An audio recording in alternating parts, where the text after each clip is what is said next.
할렐루야. 우리 옆에 계신 분들과 인사하실까요? 잘 오셨습니다. 인사하시죠. 네, 감사합니다. 오늘 하나님 앞에 드려진 방금 우리 혜림 자매가 하나님 앞에 올려드린 찬양을 제가 주중에 좀 뒤늦게 부탁을 좀 했어요. 그래서 이 찬양을 좀 하나님께 같이 올려드렸으면 좋겠다. 그래서 며칠밖에 남지 않은 상황에 부탁했는데 하나님 앞에 귀한 찬양 올려드려서 감사하고요. 노래를 잘 부르는 게 은혜가 되는 게 아니라 정말 중심으로 노래할 때 은혜가 되고 하나님 기뻐 받으시는 것 같아요. 그렇죠, 여러분? 우리 힘자매에게 수고했다고 격려의 박수 한번 보내드릴까요?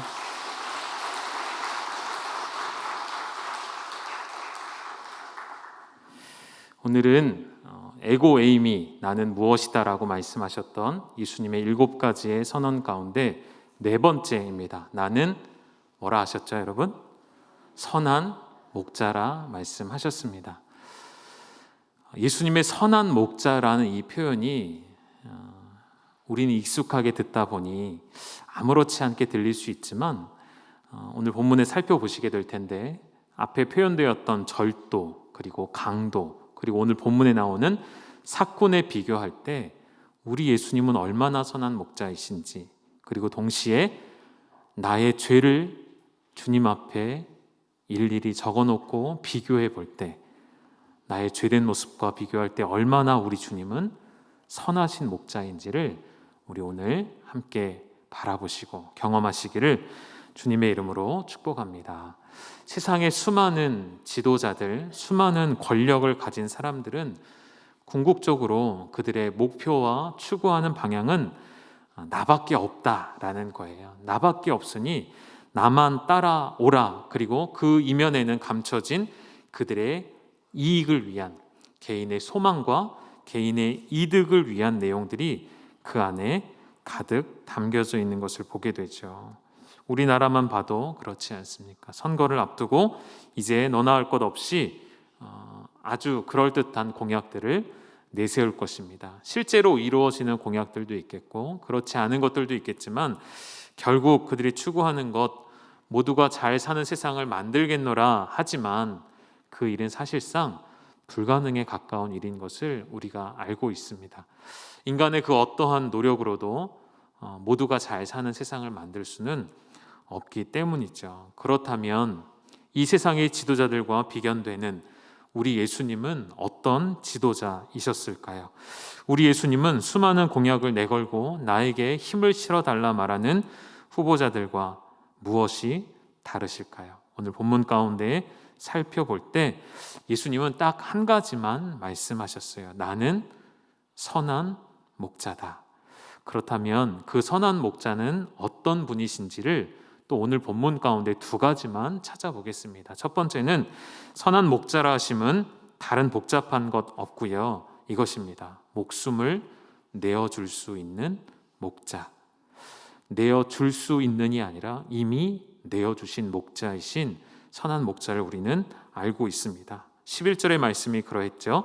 나는 선한 목자라. 선한 목자는 양들을 위해 목숨을 버린다라고 말씀하십니다. 여러분, 선한 목자는 어떤 사람이라고요?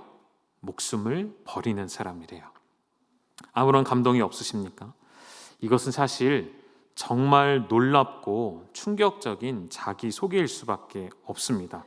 왜냐하면 목자의 역할은 양을 보호하는 일도 있었고 때마다 위험이 따라오기도 했지만 그렇다고 해서 양 한 마리를 위해 목숨을 내어주는 목자는 사실 합리적이지 않죠. 그것은 이치에 맞지 않는 일이기 때문입니다. 목숨이 위태로우면 어떻게 해야 되죠? 그 상황을 피하는 것이 우선이기 때문인 것이죠. 아무리 양이 중요해도 자기 목숨과 바꾸면 그것은 주객이 전도된 모습이라 할 수가 있겠죠. 자기 양들을 지키기 위해 물 맷돌로 늘 짐승과 싸웠던 다윗의 이야기는 멋있는 이야기죠. 멋진 이야기죠. 그렇지만 상식적인 눈으로 보면 어쩌면 철없는 행동, 위험한 행동일 수도 있겠습니다. 그런데 우리 주님은 그저 위험을 무릅쓰겠다 정도가 아니라 어떻게 하신다고요? 내가 양을 위해 목숨을 버리겠다 하십니다. 자기 백성에게 메시아로 왕으로 찾아오셨음에도 그 백성을 위해 목숨을 버리는 목자가 바로 나다라고 말씀하시니 이것이 얼마나 놀라운 말씀이신지를, 양들을 살리기 위해서는 반드시 목자의 생명이 필요함을 아시고 적극적이며 자발적으로 헌신하신 그 예수님의 상식을 초월한 합리적인 생각들을 뒤바꿔 놓으신 예수님의 선한 목자 되심을 오늘 우리 마음속에 깊이 간직하시기를 주님의 이름으로 축복합니다. 선하다, 선한 목자다 라는 이 선하다는 그저 착하다라는 말로는 다 할 수 없는 표현이죠. 그 선함은 아름다움이시고요. 정말 여러분, 세상의 수많은 것들을 우리가 아름답다 말할 수 있지만 자기 아들을 위해, 자기 자식을 위해, 자기 가족을 위해 생명을 버리는 자가 아름다운 희생인 것처럼 그것을 넘어서는 자기 백성을 향하신 당신의 생명을 내어주신 그 선하심이야말로 아름다운 선한 목자이시고 그리고 고귀하신 선한 목자가 되시는 것이죠. 바로 뒤에 설명으로 뒤따라 나오는 돈에만 관심이 있던, 양들의 안전은 신경 쓰지 않던 삭군과는 달리 예수님은 자신의 헌신을 통해, 생명을 주심을 통해 우리에게 찬양 받으실 만한 목자가 되셨고 바로 그분이 우리의 영광을 받으실 만한 선한 목자 되신 예수님이시라는 것이죠. 돈에만 관심이 있던, 그리고 우리의 지도자로 자처한 세상의 목자들이 어떠한지를 다시 한번 확인해 보면 12절과 13절입니다. 제가 읽어드릴게요. 삭군은 목자가 아니요 양도 제 양이 아니라 이리가 오는 것을 보면 양을 버리고 달아나나니 이리가 양을 물어가고 또 해치느니라. 달아나는 것은 그가 삭군인 까닭에 양을 돌보지 아니함이나. 여러분, 선한 목자와 삭군 목자를 어떻게 구별할 수 있을까요? 평소에는 알 수가 없어요. 여전히 선한 목자든 삭군 목자이든 양떼 곁에 지팡이와 막대기를 들고 서 있는 모습은 똑같기 때문입니다. 그럼 언제 알 수 있을까요? 위기가 찾아왔을 때죠. 위협이 찾아왔을 때 그가 삭군 목자인지 선한 목자인지를 정확하게 판별해낼 수 있습니다. 삭군 역시도 위험이 없을 때라면 자기 일에 충실한 사람입니다. 그런데 그들의 궁극적인 목적은 양의 생명이나 양의 보존이 아니라 무엇이죠? 삭군, 말 그대로 삭슬 받아 일하는 사람이기 때문에 그 삭시 나의 목적이기 때문에 위험이 닥쳐오면 그들의 행동을 다시 보시죠. 오늘 본문 말씀에 어떻게 표현되어 있죠? 이리가 오는 것을 보면, 상황 인식이 되면 빠르게 판단이 되는 것이죠. 이것이 나에게 이익이 될 것인가 손해가 될 것인가. 이익이 되지 않음이 판단되어지면 어떻게 한다고요? 버리고 달아나는 존재입니다. 앞서서 예수님께서 절도와 강도를 표현하실 때도 그들의 행위를 세 가지로 표현하셨습니다. 화면에 보여주시면 첫 번째는 도둑질하고, 두 번째 죽이고, 그리고 멸망시키는 자로 찾아왔다는 것이죠. 그럼 삭군은요, 이리가 오는 것을 보았고 버렸고 달아나는 존재라 말씀하십니다. 이 둘은 조금 다르지만 결과는 같습니다. 결과는 어떻게 됩니까? 비참한 결과이죠. 그들이 책임지고 있던 양무리, 그들은 이리의 먹이가 되거나 뿔뿔이 흩어져 생명을 빼앗기는 결과를 가져오게 된다는 것이죠. 예수님이 지금 이 삭군 혹은 절도와 강도를 누구에 비유해서 설명하는 것입니까? 바로 지금 눈앞에 있는 유대의 종교 지도자들이었습니다.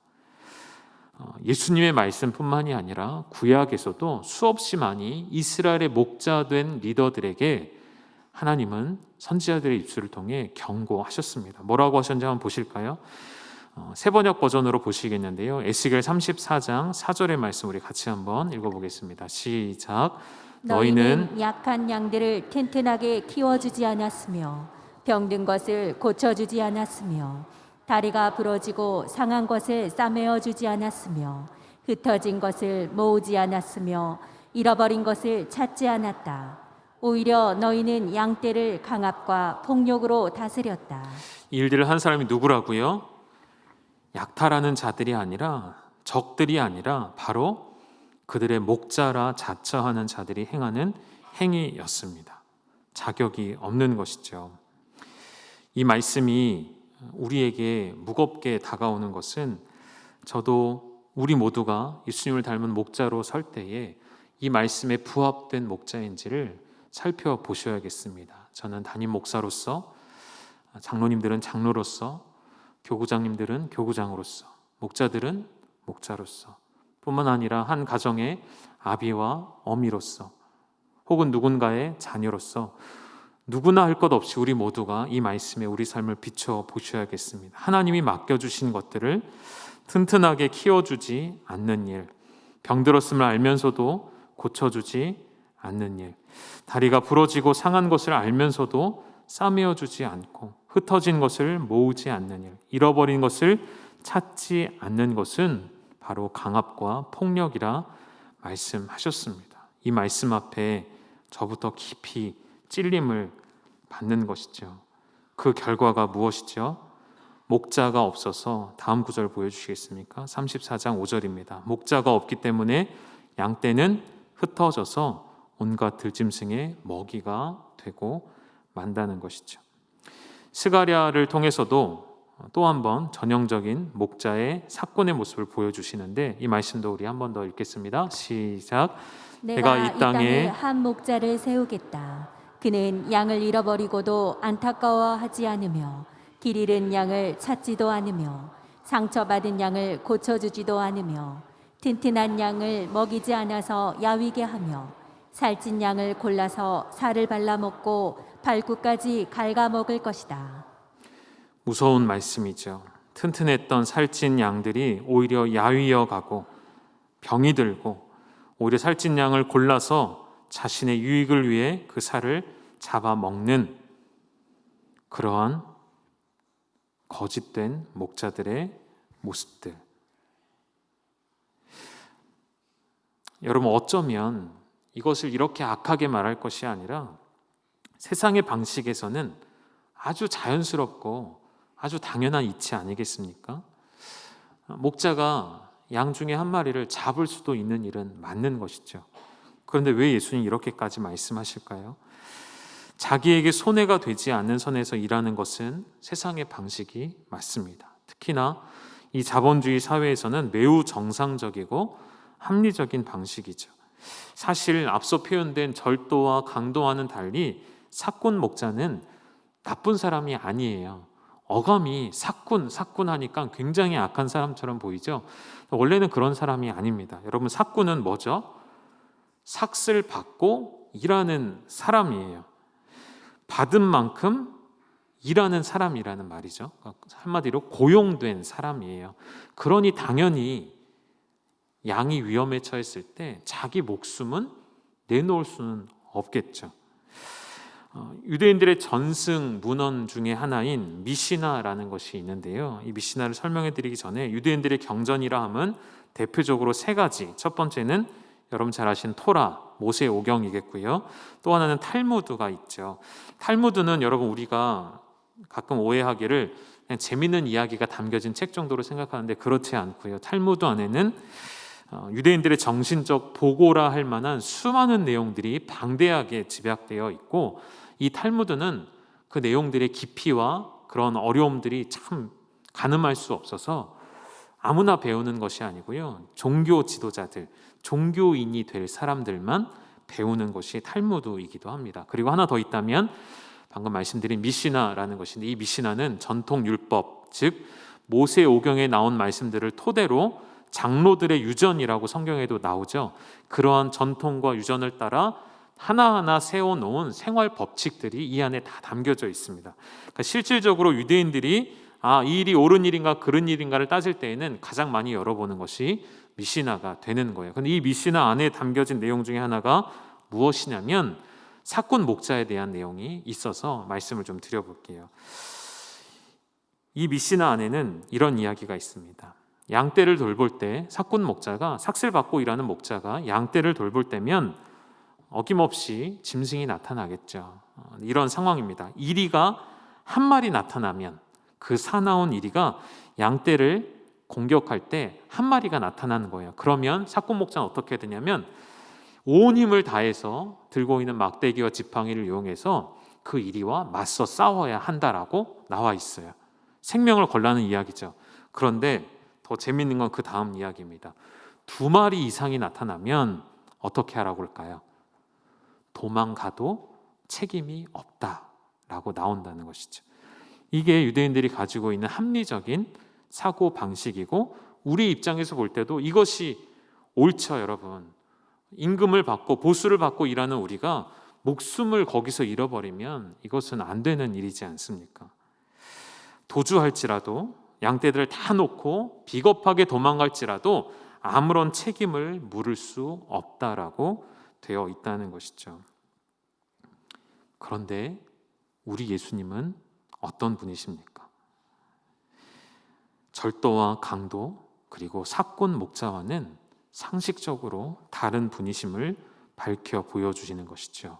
누군가는 너희의 양떼를 빼앗아 가려 할 때에 또 누군가는 너희를 버리고 자신의 생명의 안위를 위해 도망갈지라도 나는 너희 곁에 영원히 머물며 너희를 지켜주리라 말씀하시는 것이죠.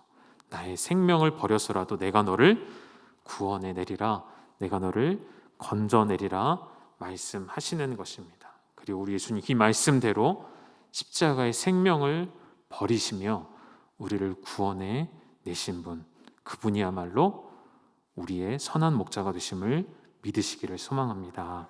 선한 목자 되신 우리 예수님은 참 이상한 메시아이시죠. 참 이상한 지도자이시죠. 우리가 먼저 그분을 찾지 않았고 우리가 먼저 그분을 사랑하지도 않았고 더군다나 우리는 가만히 얌전히 있는 양떼들도 아니었죠. 우리는 스스로 목자를 버리고 제 길로 떠난 양들이고 목자가 싫다며 그분의 음성을 외면하고 도망간 양들이죠. 사랑받을 만한, 사랑받기 합당한 아무런 자격 없는 그런 우리에게, 지난번에도 말씀드렸죠. 양의 실체는 냄새나며 욕심이 많으며 더럽고 추악한 존재인 그런 양인 나를 위해 목숨을 버리신, 그렇게 사랑하신 선하신 목자. 그래서 예수님 오늘 보면 바로 앞구절 10절에 이렇게 표현하셨어요. 뒷부분 보시면 내가 온 것은 양으로 무엇을 얻게 한다고요? 생명을 얻게 하고, 여기서 그치지 않고요, 더 풍성히 그 생명을 얻게 하신다 말씀하셔요. 생명을 얻었는데 더 풍성히 얻게 하신다는 게 무슨 의미일까요, 여러분? 잘 생각해 보십시오. 숨만 쉬고 있으면 그 상태도 생명이 있는 것은 맞죠.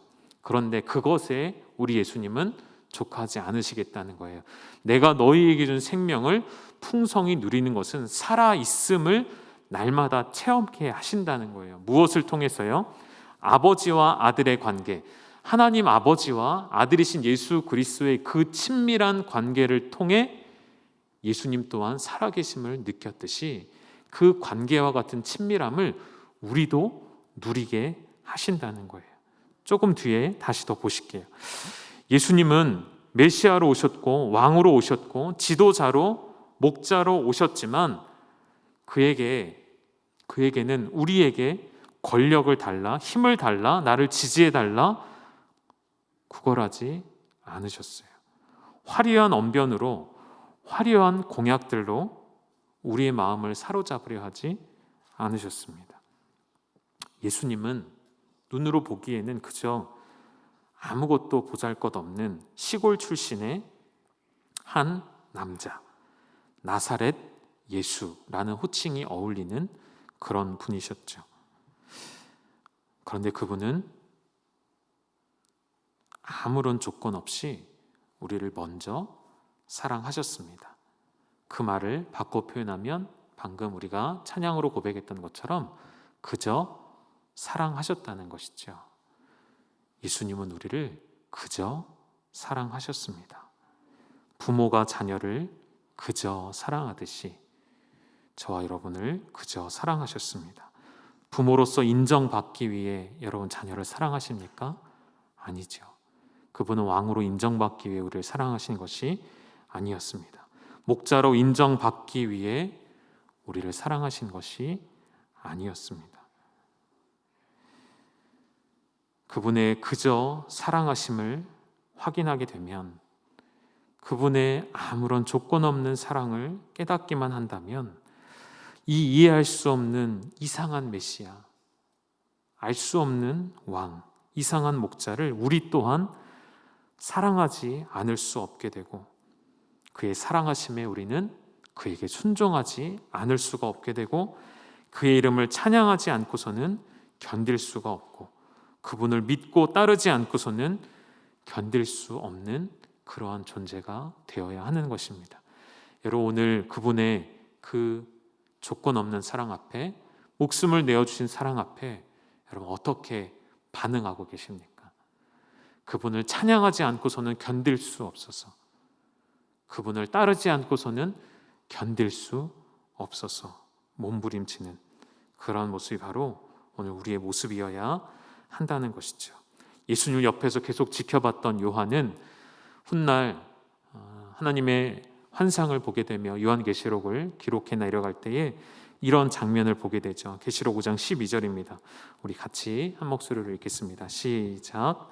큰 음성으로 이르되 죽임을 당하신 어린 양은 능력과 부와 지혜와 힘과 존귀와 영광과 찬송을 받으시기에 합당하도다 하더라. 아멘. 그 어린 양이 말 그대로 죽임을 당하였습니다. 죽임을 당하면 그 자체로 이제는 아무것도 아닌 존재이지만 하나님 나라의 구원의 역사와 하나님의 진리는 늘 우리에게 역설처럼 다가오기에 죽임당하신 어린 양께 무엇이 합당하다고요?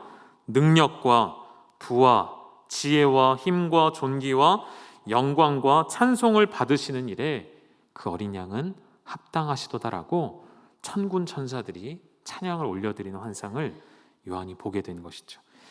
여러분, 바로 이것이 오늘 우리가 이 땅에서 우리를 삼키려 하는, 그리고 우리에게 절도와 강도로 빼앗아 가려는 우는 사자처럼 달려든 이 악한 세상 가운데 우리가 넉넉히 승리할 뿐만 아니라 평안히 살 수 있는 근거는 바로 이 말씀에 있는 것이죠. 우리를 위해 죽으신, 우리를 위해 죽임당하신 어린 양께 모든 능력, 모든 부와 지혜와 힘과 존귀가 그분께만 있기에, 여러분, 우리를 참 생명으로 살리시기 위해 기꺼이 목숨을 버리신 그 예수님께서, 그리고 그 아버지께서 그 무엇인들 우리에게 아끼시겠습니까?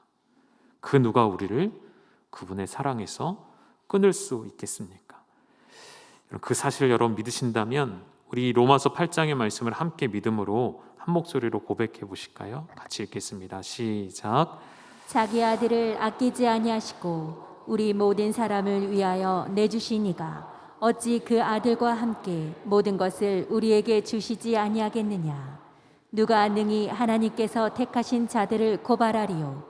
의롭다 하신 이는 하나님이시니 누가 정죄하리요. 죽으실 뿐 아니라 다시 살아나신 이는 그리스도 예수시니 그는 하나님 우편에 계신 자요 우리를 위하여 간구하시는 자시니라. 아멘. 여러분, 아멘이십니까? 이 말씀에 근거하여 우리에게 오늘도 하나님의 평안이 주어진 줄 믿습니다. 예수님을 향해 또 우리는 성경에 목자장이라는 표현을 알고 있습니다. 목자장이 되셨다는 것은 우리를 목자로 세우시겠다는 의미가 담겨져 있는 것이죠. 모든 목자들의 장이 되셔서, 다시 말하면 그분을 따라 그분을 본받는 이 땅에서의 목자들로 살아가라 우리에게 가르쳐 주시는 것입니다.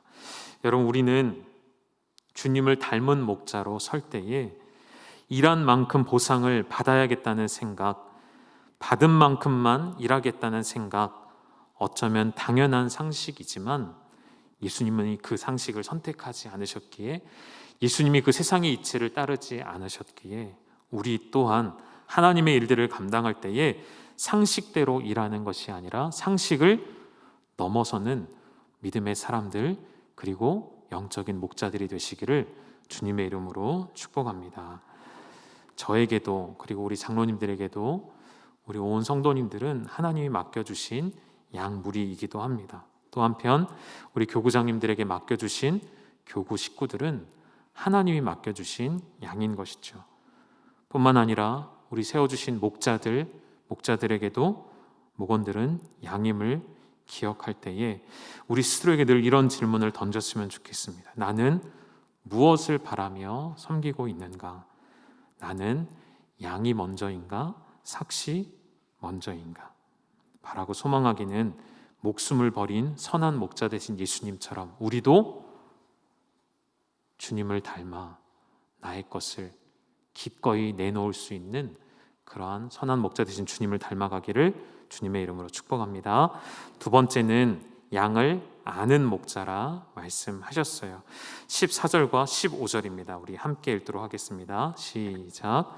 나는 선한 목자라. 나는 내 양을 알고 양도 나를 아는 것이 아버지께서 나를 아시고 내가 아버지를 아는 것 같으니 나는 양을 위하여 목숨을 버리노라. 아멘. 이 안다라는 말씀에 우리 주목합시다. 이 아는 것, 이것은 친밀한 관계를 이야기하는 것이죠. 선한 목자이신 우리 예수님이 우리를 아신다라고 말씀하셨고, 앞서 보셨던 10장 3절의 말씀에 보면 어떤 표현이 나오냐면요, 문지기는 그를 위하여 문을 열고 양은 그의 음성을 듣나니, 어떤 음성을 듣는 거냐면 그 목자가 한 사람 한 사람의 이름을 부르는 거예요. 한 양 한 양, 한 마리 양의 모든 이름을 각각 불러 인도하여 내는 거예요. 안전한 울타리 안에 거하고 있는 이 양떼들에게 이제 푸른 풀밭이 있는 곳으로 인도하여 가고자 한 사람 한 사람의 이름을 불러내어 주시는 목자의 모습 상상해 보시겠습니까? 그 수많은 양떼들을 그냥 이끌고 가는 것이 아니고요, 그 양 한 마리 한 마리를 목자가 알고 있대요. 이름만 알까요? 이름을 안다는 것은 그의 모든 것을 안다는 의미죠. 이 양이 다리를 다쳐 절룩거리는 양이기 때문에 이 양을 먼저 불러내어 먼저 앞서 세우는 것처럼, 혹여나 무리에서 뒤처질까 봐, 이 양이 뒤떨어질까 봐 항상 신경 쓰고 보살피는 목자의 모습이, 이 양은 언젠가 이리에게 물려서 큰 상처를 가지고 있기에 이 상처가 아물었는지 어떻게 되었는지 늘 관심을 갖고 살펴보는 목자의 모습처럼, 이 양의 건강 상태가 어떤지, 이 양의 약함이 무엇인지를 다 아는 목자, 그분이 바로 오늘 우리의 이름을 불러내어 주시며 우리의 모든 것을 다 아시는 선한 목자이십니다. 양들은 목자의 음성을 알아듣고 목자에게로 나아가죠. 이것은 놀랍도록 친밀한 관계를 의미하는 것이죠. 이렇게 목자인 예수님과 양인 우리는 서로를 잘 아는 관계로 부름을 받았습니다. 뿐만 아니라 이 깊은 교제를 통해 서로 아는 관계가 된 것을 다른 말로 관계의 친밀함으로 말하고, 이 친밀함은 영원한 친밀함을 이야기하는 거예요. 그리고 이 영원한 친밀함을 두 글자로 바꾸면 무엇이 될까요? 바로 영생이 되는 것이죠. 우리에게 허락된 하나님과의 영원한 친밀한 교제, 그것이 영생인 것이죠. 수많은 사람들이 죽지 않고 평생 오래도록 장수하는 것, 장수 자체가 아니라 영원히 사는 것을 꿈꿨죠. 여러분 그런 생각 해보신 적 없으십니까? 아, 오래오래 영원히 죽지 않고 살았으면 좋겠다. 근데 여러분, 그냥 아무런 의미 없이 영원히 사는 것은 그보다 더 지루하고 고통스러운 것이 없을 거예요. 아닌 것 같으세요? 여러분 어떠실 것 같아요?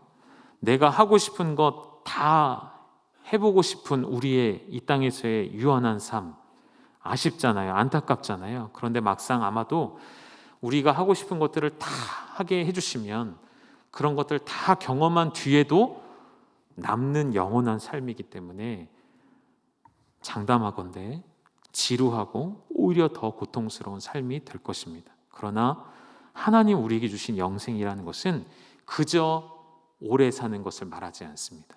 그저 영원히 사는 것을 말하지 않죠. 어떤 영원한 삶입니까? 하나님의 영원한 삶은 우리와 하나님과의 그 그토록 놀라운 친밀한 교제, 친밀한 관계 가운데 있는 영원한 삶이기에 지루할 새가 없는 것이죠. 날마다 기쁘고 날마다 놀랍고 날마다 새로운 삶이 우리 앞에 펼쳐지는 관계, 그것이 바로 영생인 것이죠. 그 관계의 모델이 지금 예수님 뭐라고 설명하시냐면 자신과 아버지의 관계라고 설명하세요.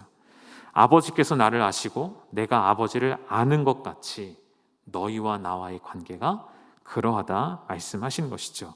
그리고 그 관계의 기초는 당신의 생명을 주심으로 말미암아 맺어진 것이기에 결코 그 무엇도 우리를 끊어낼 수 없는 것이죠. 여러분, 하나님이 우리에게 복음을 주셨고 우리는 그 복음에 합당한 삶을 살도록 부름을 받았습니다. 주님이 우리에게 원하시는 것은 다른 어려운 것 아닙니다. 그저 목자가 내 이름을 부를 때 그 목자의 음성을 듣고 따라 나서는 것이죠. 예수님만 따라가는 것이죠. 바울은 로마서에서 이 복음에 대하여 이렇게 설명했었습니다. 우리 로마서 5장 6절, 7절, 8절 우리 한 목소리로 같이 읽겠습니다. 시작. 우리가 아직 연약할 때 기약대로 그리스도께서 경건하지 않는 자를 위하여 죽으셨도다. 의인을 위하여 죽는 자가 쉽지 않고 선인을 위하여 용감히 죽는 자가 혹 있거니와 우리가 아직 죄인 되었을 때 그리스도께서 우리를 위하여 죽으심으로 하나님께서 우리에 대한 자기의 사랑을 확증하셨느니라. 아멘. 이 말씀이 바로 복음이죠. 이 말씀이 목숨을 버리신 목자의 사랑을 나타내는 표현이시죠. 그럼 이 사랑을 받은 우리는 이 복음에 합당한 삶을 살도록 요청을 받는 것인데, 그러한 삶을 또 사도 바울은 뭐라고 이야기하냐면요, 로마서 12장에 여러분 잘 아시는 말씀입니다. 이 구절도 우리 한 번만 더 같이 읽으실까요? 로마서 12장 1, 2절입니다. 시작. 그러므로 형제들아 내가 하나님의 모든 자비하심으로 너희를 권하노니 너희 몸을 하나님이 기뻐하시는 거룩한 산 제물로 드리라. 이는 너희가 드릴 영적 예배니라. 너희는 이 세대를 본받지 말고 오직 마음을 새롭게 함으로 변화를 받아 하나님의 선하시고 기뻐하시고 온전하신 뜻이 무엇인지 분별하도록 하라. 아멘. 복음에 합당한 삶은 양된 우리가, 양으로서의 우리가 목자의 제물로 드려지는 것이에요. 하나님이 받으실 만한 제물로 우리를 희생하는 것입니다. 그에 합당한 실천적인 생활은 무엇이냐면 2절의 말씀이죠. 이 세대를 본받지 않고 하나님의 뜻이 무엇인지 분별하여, 다시 정리하면 이 세대를 본받지 않고 하나님의 뜻을 따라 살아가는 삶이 바로 영적인 예배이고 거룩한 산 제물이 되는 거룩한 생활이라 말씀해 주시는 것입니다. 나를 제물로 주님께 드리는 것을 우리는 영적 예배라 말씀하고 있습니다. 여러분, 오늘 우리의 예배는 산 제물로 드려지는 영적 예배인가요? 아니면 죽어있는 아무런 힘도 없는 그러한 형식만 남아있는 죽어있는 예배인가요? 이 예배가 영적 예배가 되고 죽어있는 예배가 되는 것은 어떤 예배의 순서, 어떤 예배의 요소에 달려있지 않습니다.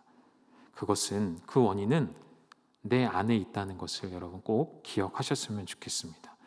이렇게 설명해 드리면 어떨까 싶어요.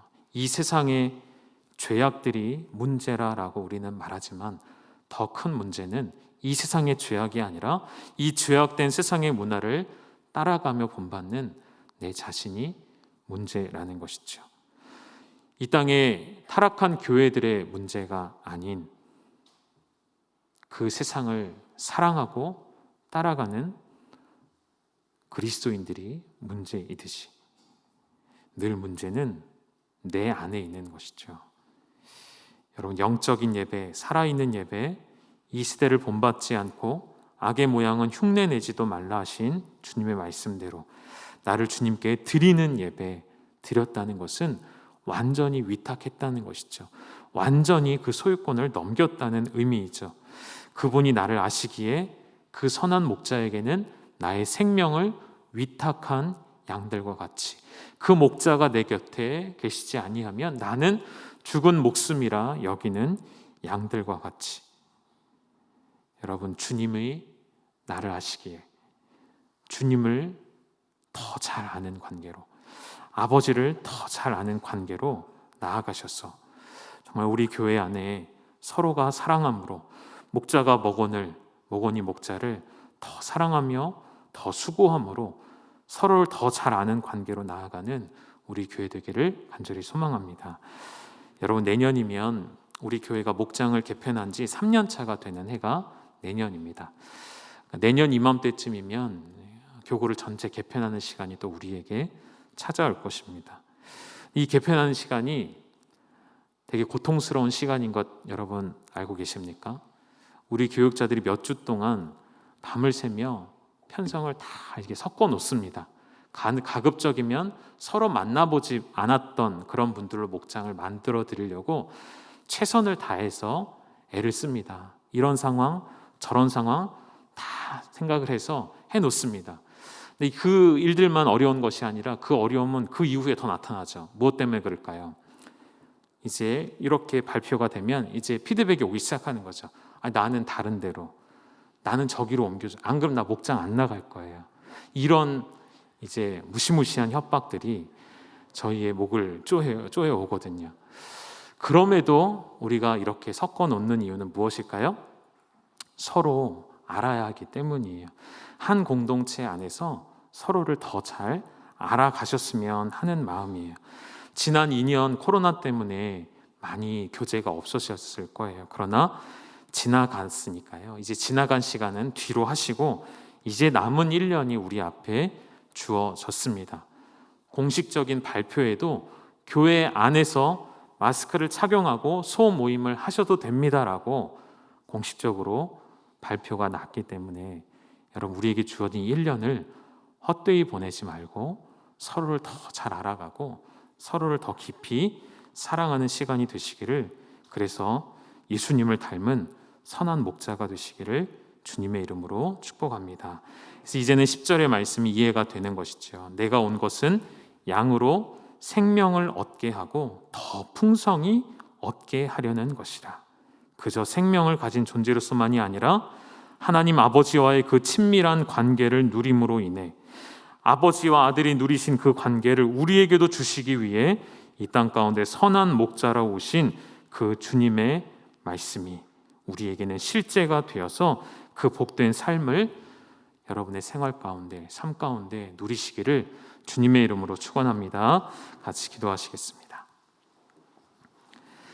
살아계신 우리 아버지 하나님, 오늘 우리에게 당신의 아들을 선한 목자로 보내어 주시고 우리로 하여금 하나님과의 풍성한 관계를 누리시게 하기 위해 친히 아들의 생명을 내어주신, 이토록 부족하며 이토록 못난 나를 값없이 조건 없이 사랑하여 주신 그 사랑을 인하여 내가 아직 죄인 되었을 때에, 내가 아직 연약할 그때에 약속대로 기합대로 경건하지 않은 나를 위해 죽으신 그 예수 그리스도의 죽으심으로 말미암아 내가 아버지와의 풍성한 관계를 누리게 하셨으니 그 영생의 복락을 이 땅 가운데 누리며 이제는 나도 목자장 되신 예수 그리스도를 따라 참으로 선한 목자와 같이, 주님을 닮은 목자와 같이 주님 옆에 우리도 서게 하여 주시옵소서.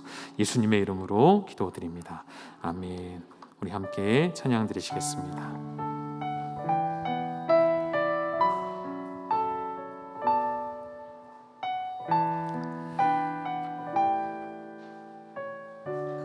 하나님의 은혜로, 하나님의 은혜로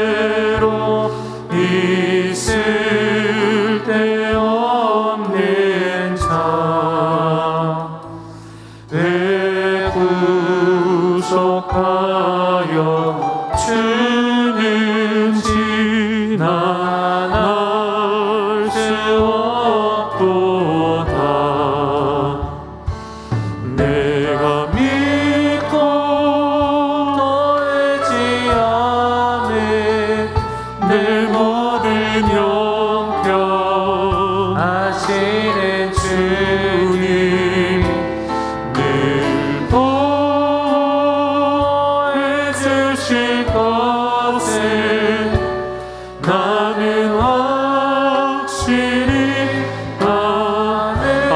하나님의 은혜로 하나님의 은혜로 있을 데 없는 자 해분 속하여 주는 지나나. 우리 한 번 더 고백하실까요? 하나님의 은혜로 하나님의 은혜로 있을 데 없는 자 외분 속하여 주는 지나갈 수 없도다. 내가 믿고 떨지 않은 내 모든 영병 하시는 주님 늘 돌고 해주실 것을 나는 우리 한 번 더 고백하실까요? 내가 믿고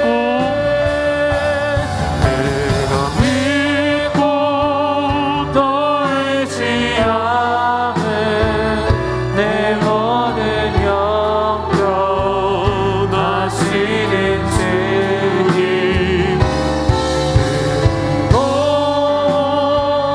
해주실 것을 나는 확신. 선한 목자 구세주여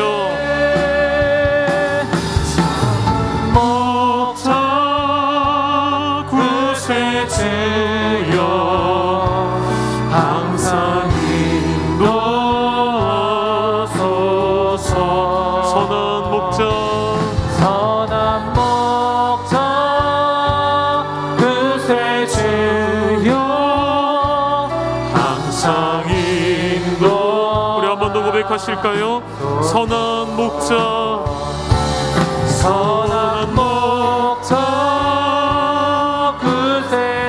기도 들어주소서. 기도 들어주소서.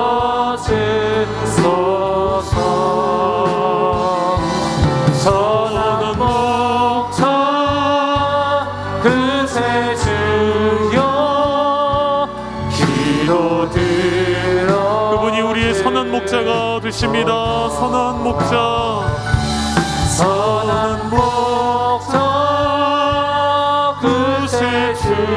구세주여 지금 나아갑니다.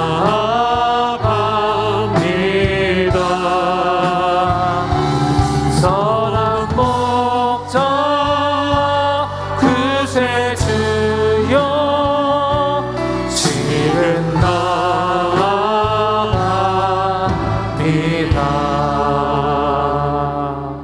우리 시간 함께 기도하실 때에 성령께서 여러분 가운데 말씀하시는 대로, 내 안에 깨닫게 하시는 대로, 내 안에 붙잡게 하신 말씀을 붙잡고 함께 기도하기를 원합니다. 주님이 나의 이름을 부르실 때에, 그 양무리의 양 하나하나의 이름을 부르실 때, 주님 내가 여기 있습니다, 내가 나아갑니다, 나를 위해 나의 어떠한 자격을 보신 것이 아니라 그저 사랑하신, 이토록 못난 나를 사랑하신 그 하나님의 부르심 앞에, 그 사랑 앞에, 내가 주님의 부름 앞에 아버지와의 풍성한 관계를 영원토록 누리기 위하여 주님 앞으로 나아가오니 나를 받아 주시옵소서. 내가 아직 죄인 되었을 때 나를 부르신 하나님, 내가 연약할 때에 약속하신 대로 경건하지 않은 나를 위해 죽으신 그 주님의 죽으심으로 말미암아 내가 주님의 관계 가운데 아버지와의 풍성한 관계를 누리게 하심을 인하여 감사함으로 이 시간 함께 고백하며 우리 형성으로 합심하여 기도하며 나아가시겠습니다. 살아계신 아버지 하나님, 우리의 선한 목자가 되어주시니 참으로 감사합니다. 하나님, 당신은 참으로 나에게 선한 목자이시기에 나에게 생명을 얻게 하셨고 더 풍성히 얻게 하신 주님의 은혜 가운데 살게 하셨으니 선한 목자로 오신 주님의 뜻을 이루어 드리는 우리는 거룩한 산제물이 되게 하시고 살아있는 영적 예배를 드리게 하여 주시옵소서.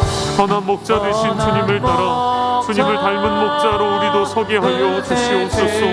하나님 앞에 우리의 모습이 빈곤함이 아니라 풍성함으로 가득하기를 원하오니 주님 예비하신 그 아버지의 관계 가운데 영원한 친밀함을 풍성히 누리도록 인도하셨으니 아버지 그 은혜를 누리는 주님을 닮은 목자들 되게 하여 주시옵소서.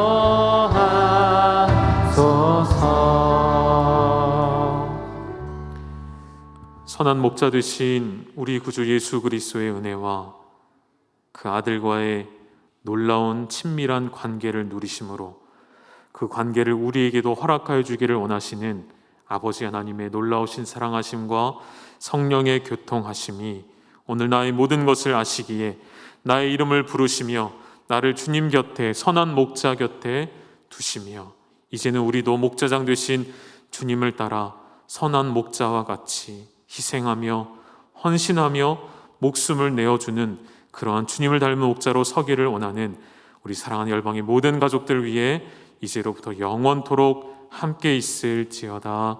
아멘.